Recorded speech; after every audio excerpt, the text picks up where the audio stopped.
had a very good conversation, including with key members of his cabinet. We started by talking about the ongoing serious humanitarian situation here in Southwest State, a part of the country that used to be the breadbasket, I hear, of Somalia, but now is one of the most vulnerable due to these repeated droughts.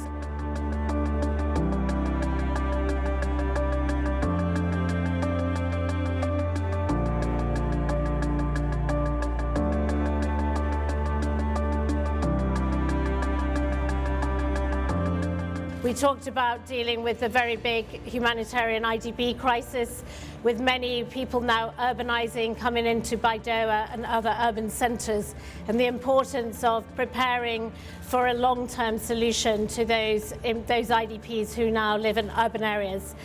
We also talked about the importance of dealing with the underlying drivers around climate change and building resilience and a future stronger economic base.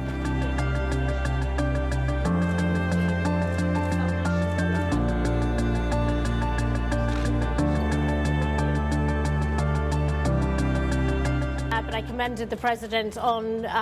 the really good work to reclaim areas from al-Shabaab and the importance of us coming behind the government's very good efforts to stabilize those areas which have been taken back from al-Shabaab, rebuilding trust with communities as basic services are provided, health workers, education, and so on, and of course enduring security through police and the local military forces.